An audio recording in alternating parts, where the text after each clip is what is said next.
Welcome to Jaya's homely kitchen.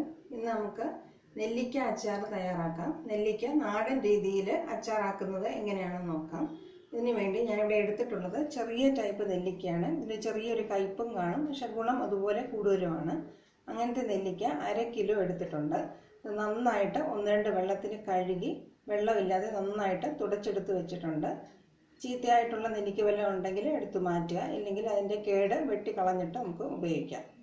പിന്നെ എടുത്തിട്ടുള്ളത് വറ്റൽ മുളകാണ്. 100 തൊട്ട് 150 ഗ്രാം വരെ ഉപയോഗിക്കാം. ഏകദേശം ഒരു 35 വറ്റൽ മുളകുകളും ഞാൻ എടുത്തിട്ടുണ്ട്. ഓരോരുത്തരുടെ എരിവിനനുസരിച്ച് ക്രമീകരിക്കുക. പിന്നെ വേണ്ടത് ഒരു വലിയ കഷ്ണം കായം പൊടിയല്ല, കായം പീസായിട്ടാണ് ഞാനിവിടെ എടുത്തിട്ടുള്ളത്. കായം കട്ടയായിട്ടാണ് ഉപയോഗിക്കുന്നത്. ഒരു വലിയ കഷ്ണം എടുത്തിട്ടുണ്ട്. 3 ടീസ്പൂൺ നല്ലെണ്ണ, 1/2 ടീസ്പൂൺ കടുക്, ഉപ്പ്, കല്ലുപ്പാണ് ഞാനിവിടെ ഉപയോഗിക്കുന്നത്, പൊടി ഉപ്പല്ല. പിന്നെ വേണ്ടത് 1/2 ടീസ്പൂൺ ഉലുവ. ഒരു ചീനച്ചട്ടി നന്നായിട്ട് ചൂടാക്കാം. അതിലേക്ക് എടുത്തു വെച്ചിട്ടുള്ളതിൽ വളരെ കുറച്ച് എണ്ണ ചേർത്ത് ഒന്ന് ചൂടാക്കാം. കായം ഇട്ട് കൊടുക്കാം. കായം ഒന്ന് മുരിഞ്ഞ് കിട്ടാൻ വേണ്ടിയിട്ടാണ്. അതിൻ്റെ കൂടെ കടുകും കൂടെ ചേർത്ത് കൊടുക്കുക. കടുക് പൊട്ടി തുടങ്ങുന്ന സമയത്ത് നമുക്ക് ഗ്യാസ് ഓഫ് ചെയ്തിട്ട് ഉലുവയും കൂടെ ചേർത്ത് കൊടുക്കാം.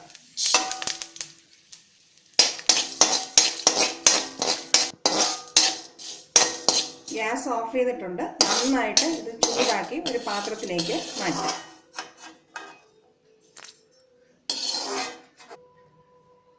കായയും ഉലുവയും കടുകും ചൂടാക്കി മുരിച്ചെടുത്തത് ഒരു പാത്രത്തിലേക്ക് മാറ്റിയിട്ടുണ്ട്.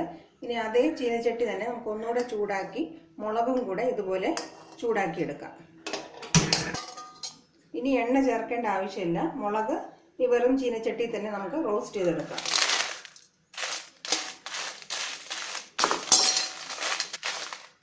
വറ്റൽ മുളകിൻ്റെ തണ്ടെടുത്ത് മാറ്റിയിട്ടുണ്ട്. അതിനുശേഷം നമുക്ക് നന്നായിട്ട് ചൂടാക്കിയെടുക്കാം. വറ്റൽ മുളക് നന്നായിട്ട് റോസ്റ്റായി വരുന്നുണ്ട്. ഒരു 4-5 മിനിറ്റ് നന്നായിട്ട് നമുക്ക് റോസ്റ്റ് ചെയ്തെടുക്കാം. ഏകദേശം മുളകിൻ്റെ പുറത്തെല്ലാം ഒരു കറുത്ത ഷെയ്ഡ് വരുന്നത് വരെ നമുക്ക് ചൂടാക്കാം.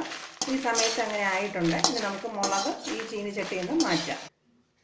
വറുത്ത് വെച്ചിരിക്കുന്ന മുളകും ഉലുവയും കടുകും കായവും എല്ലാം നല്ല തണുത്തതിന് ശേഷം നമുക്കൊന്ന് തരിതരിപ്പായിട്ട് പൊടിച്ചെടുക്കാം. അതേ ചീൻചട്ടി നന്നായിട്ട് കഴുകി തുടച്ചതിന് ശേഷം എടുത്തു വെച്ചിരിക്കുന്ന ബാക്കി നല്ലെണ്ണയെല്ലാം നമുക്ക് ഒഴിച്ചു കൊടുക്കാം. എണ്ണ ചൂടായി വരുമ്പോൾ കഴുകി വൃത്തിയാക്കി വെച്ചിരിക്കുന്ന നെല്ലിക്ക അതിനകത്തിട്ട് നന്നായിട്ട് വഴറ്റിയെടുക്കാം.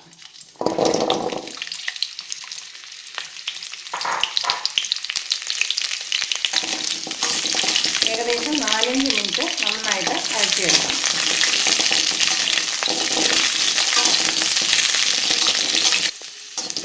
നെല്ലിക്ക നല്ലെണ്ണയിൽ കിടന്ന് നന്നായിട്ട് ഒന്ന് റോസ്റ്റായി വരുന്നത് പോലെ വരണം. അതിൻ്റെ പുറത്ത് ചെറിയ ചെറിയ കറുത്ത കുത്തുകൾ നമുക്കിപ്പോൾ കാണാം 1-2 സ്ഥലത്ത്. അതുപോലെ ഏകദേശം എല്ലാ സ്ഥലത്തും ഇതുപോലത്തെ കുത്തുകൾ വരുന്നവരെ നമുക്ക് നന്നായിട്ടൊന്ന് മൊരിയിച്ചെടുക്കാം. നെല്ലിക്ക ഏകദേശം റോസ്റ്റായിട്ട് വരുന്നുണ്ട്. നമുക്ക് 1-2 മിനിറ്റും കൂടെ റോസ്റ്റ് ചെയ്തെടുക്കാം. നെല്ലിക്ക മൊത്തത്തിൽ ഇങ്ങനെ ഒരു ചെറിയൊരു ലെയർ പോലെ കറുത്ത കളറായിട്ട് കിട്ടുന്നത് വരെ നമുക്ക് മൊരിയിച്ചെടുക്കാം. നെല്ലിക്ക നന്നായിട്ട് റോസ്റ്റായി കിട്ടിയിട്ടുണ്ട്. നെല്ലിക്കയുടെ അകത്തുനിന്ന് നീര് വരാൻ തുടങ്ങി. ഈ സമയത്ത് നമുക്ക് ഗ്യാസ് ഓഫ് ചെയ്യാം. നെല്ലിക്ക ഈ പാത്രത്തിലിരുന്ന് തന്നെ നന്നായിട്ട് തണുക്കാനായിട്ട് നമുക്ക് അനുവദിക്കാം. ഇനി നമുക്ക് അച്ചാറിനുള്ള പൊടി തയ്യാറാക്കാം. വറ്റൽ മുളകും കല്ലുപ്പും കടുകും ഉലുവയും കായവും കൂടെ ചേർത്ത് നമുക്കൊന്ന് തരിതരിപ്പായിട്ട് പൊടിച്ചെടുക്കാം.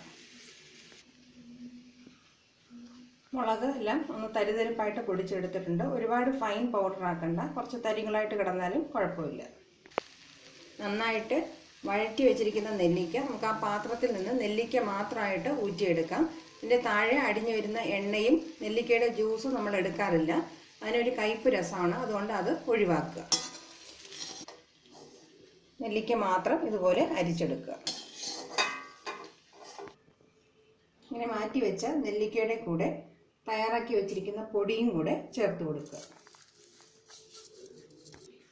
നെല്ലിക്കയും ഈ പൊടിയും കൂടെ നമുക്ക് നന്നായിട്ട് മിക്സ് ചെയ്തെടുക്കാം.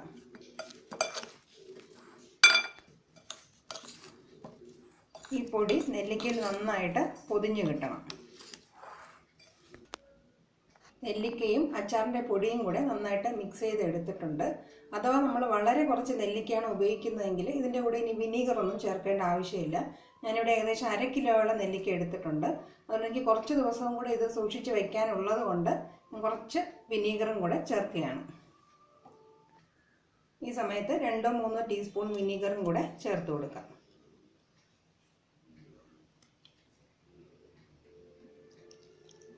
നന്നായിട്ട് ഇളക്കി യോജിപ്പിക്കാം. നെല്ലിക്കയിൽ അരപ്പും വിനീഗറും എല്ലാം ചേർത്ത് നന്നായിട്ട് മിക്സ് ചെയ്ത് വെച്ചിട്ടുണ്ട്.